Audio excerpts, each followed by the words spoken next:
যেভাবে লেখা আছে আমি সেভাবেই পড়ছি। আমি জামালপুরের মাদ্রাসার শিক্ষক। তো ঘটনাটি আমার নিজের জীবনের সাথে ঘটে যাওয়া একটি ঘটনা।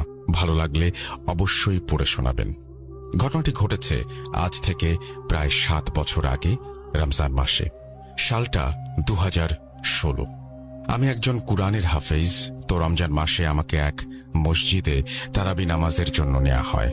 সঙ্গত কারণে সেই জায়গাটার নাম অনুল্লেখ থাকলো। তো আমাকে যে মসজিদে নেওয়া হয় সেই মসজিদটা ছিল এক অজপাড়া গাঁয়ের জঙ্গলের মধ্যে। দিনের বেলা যেতেও অনেকে ভয় পায় সেখানে। রাস্তার দুপাশে বহু বছরের পুরনো মেহগনি গাছ, বটগাছ শির উঁচু করে দাঁড়িয়ে আছে। ব্রহ্মপুত্র নদীর একদম কুল ঘেঁষে ঢাকা জামালপুর মেইন রোড থেকে নেমে একটা গোরস্থান পাড়ি দিয়ে সেখানে অনেকটা পথ হেঁটে যেতে হতো। বলে রাখা ভালো, মসজিদটার কাছেই একটা কোরিয়ান ট্রেনিং সেন্টার ছিল, যেটা 2011 সালে অজানা কিছু সঙ্গত কারণে বন্ধ হয়ে গিয়েছিল। তারপর থেকে সেটা তালাবদ্ধ অবস্থায় থাকতো, কেউ সেখানে প্রবেশ করত না। অনেকের মুখে সেটাকে জিনদের বাসস্থান বলে শোনা যায়। প্রচণ্ড সাহসী হওয়ায় এই ব্যাপারগুলোকে আমি একদমই পাত্তা দেইনি বলেই চলে। তো কথা না বাড়িয়ে চলে যাওয়া যাক মূল ঘটনায়। 17 রমজানের দিন ইফতার করার পর আমি সেই মসজিদের উদ্দেশ্যে রওনা হলাম আমার বাড়ি থেকে। আমি আগেই বলেছি মসজিদটি ছিল এক অজপাড়া গাঁয়ে।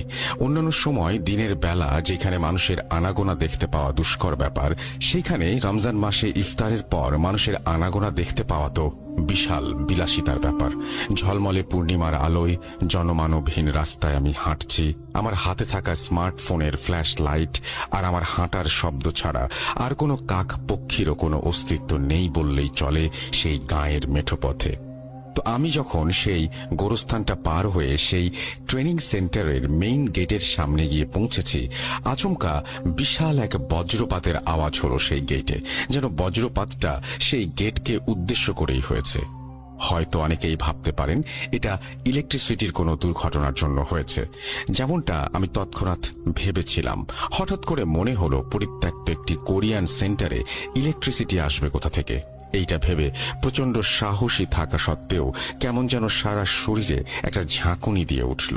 তবুও মনের ভেতর সাহসী শক্তি সঞ্চার করে যেই আমি সামনে এগোনোর জন্য সামনের দিকে তাকিয়েছি, হঠাৎ করে দেখি আমার থেকে প্রায় 20 ফুট দূরে এক বয়স্ক মুরব্বী লোক খুঁড়িয়ে খুঁড়িয়ে আমার দিকে আসছে।